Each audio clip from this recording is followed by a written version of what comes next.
Hi everybody, nice to see you here for a new After Hours Live. Today I'm going to talk a little bit about my story. So this came out of the fact that recently I had a very interesting conversation with Hi Hello There Co.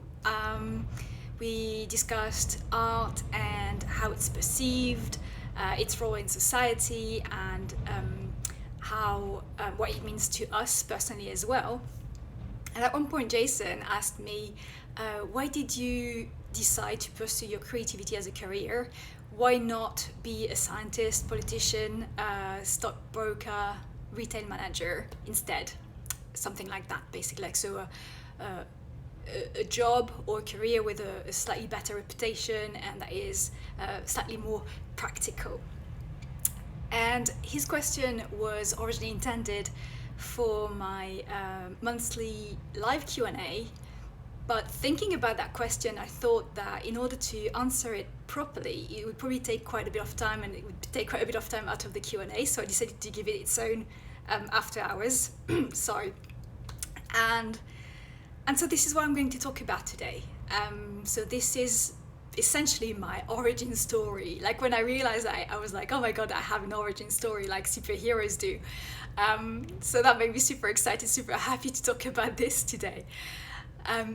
So it's not exactly, it's going to sound a bit cheesy, but it's not exactly that I decided to pursue creativity as a career choice straight away. It's more that creativity chose me. I'm quite a curious person. I've got lots of interests in lots of different things. 3-year-old me wanted to be a mechanic because I used to love knowing how things work. A little bit older me wanted to be a painter. A little bit older me wanted to be a paleontologist and study fossils. I had also when I was little wanted to be like Indiana Jones, going finding treasure and that sort of stuff. And when I was a teenager, I also wanted at one point to be not quite a set designer, but the person who goes and fetches all the props and all the furniture and all the stuff to create the scenes in films and TV series. Because I was really into creating a world and how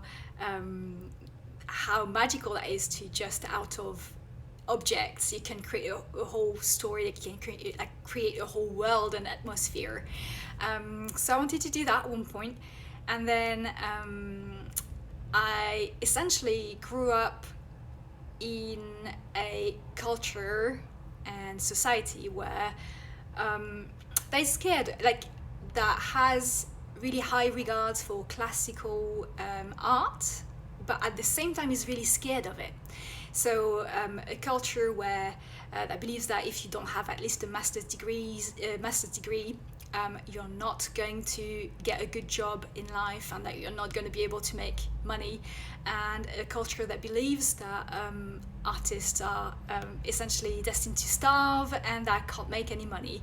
And again, this is not true, but because this is the sort of stuff that I had heard growing up, I believed those things and I had those fears. So when it came to making a choice, hi Jason, hope you're well. Thank you again for your question. I'm answering it right now.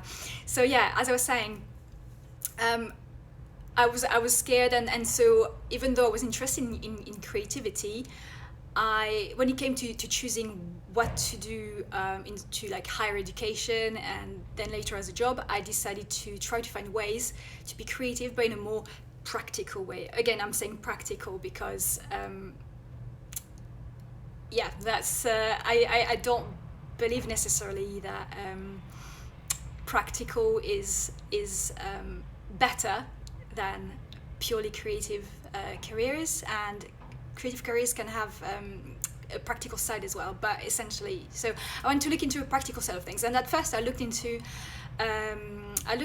advertising and didn't get much luck there. So then I found myself working at a brand naming agency, and I became a project manager at that brand naming agency. I was in my early 20s, early to mid 20s, and things were going well, and I was having a lot of fun. I learned a lot about the running of a business because we were a small team. It was an international company, and I was working at the English branch. And yeah, because we were at the English branch, we were quite a small team. So yeah, I learned a lot. At one point, I was even acting managing director because I had to replace my boss for a little bit. So learn to do quotes, talk to clients on the phone, those kinds of things, present to clients.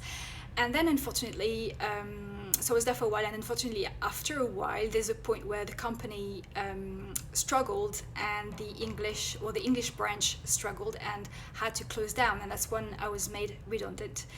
And that means that I had to find another job.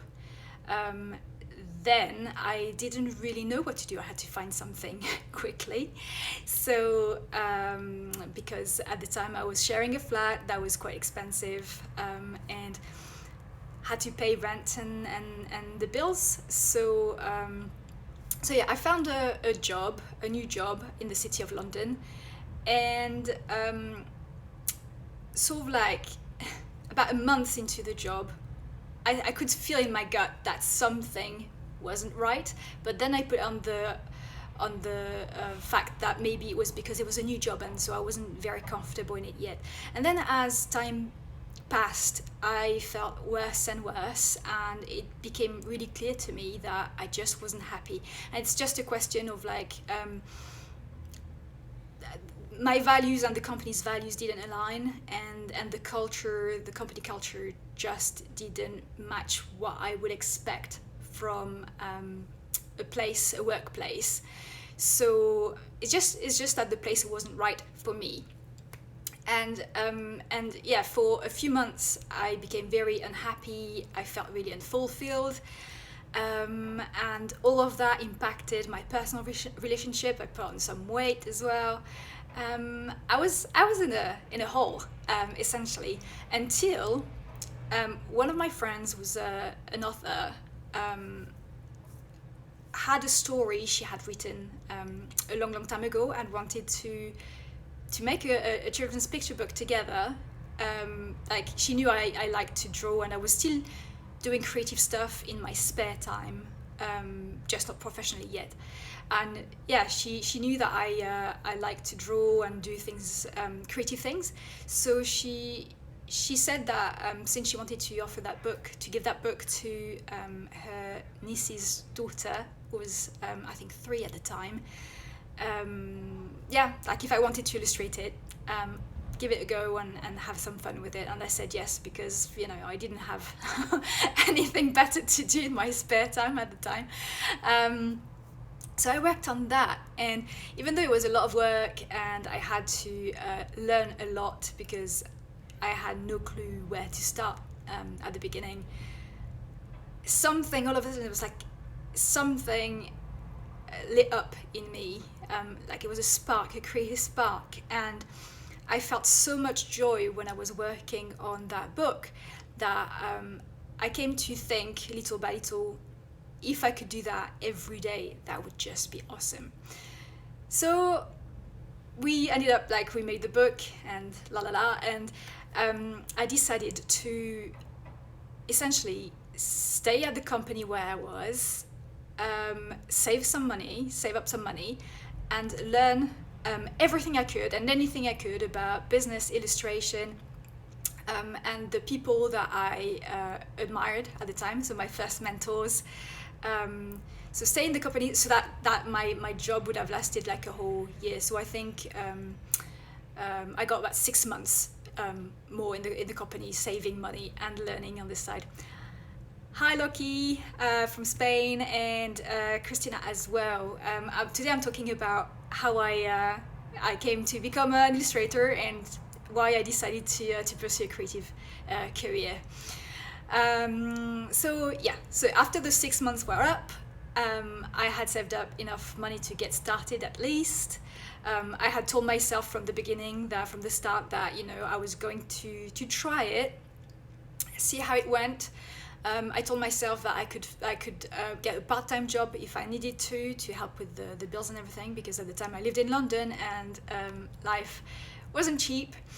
And yeah, I gave myself 3 years. I thought, let's try it for 3 years, see how it goes. If it doesn't work for me, or I don't like it, or whatever, it's fine. At least I would have tried. And if it works, well, we'll see where that takes me. And actually, another thing that prompted me to move on from that job as well, because I could have tried to find another job in a different company, but the thing is, I didn't know what, and I had got to a point where, because the sort of jobs that I was interested in, I didn't have any kind of formal experience or education in it, because I didn't study art at school, at university. I studied marketing and business and all those things, because as I was saying at the beginning of the video, I was trying to be practical. And yeah, so I didn't really know. So creating the job that I wanted was in a way my best option. And also another thing that spurred the decision was two of my friends, sort of like back to back, lost a relative, and they were young people, fairly young people, quite suddenly. And that made me realize that life is short, and that if I were to die tomorrow, and I reflected on my life, how would I feel, and what would I think about the life I've lived?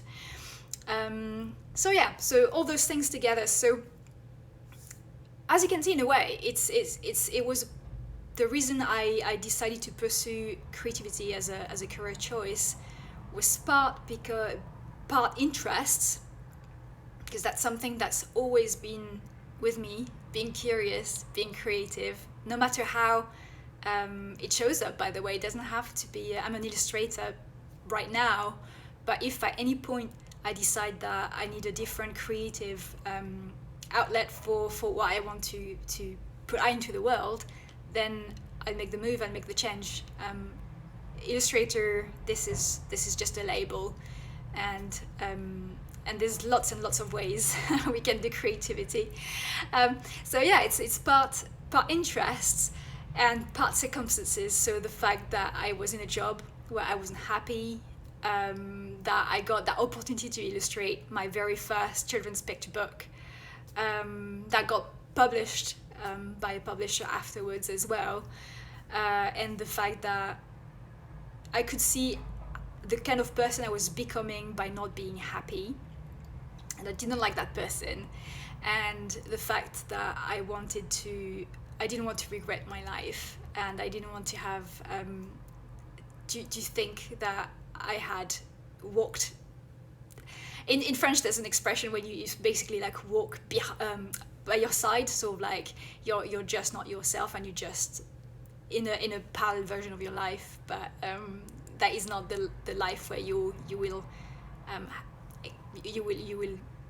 get to your full potential. I'm not saying that I'm realizing my full potential, by the way. I hope I get there, where I can be like who I'm destined to be.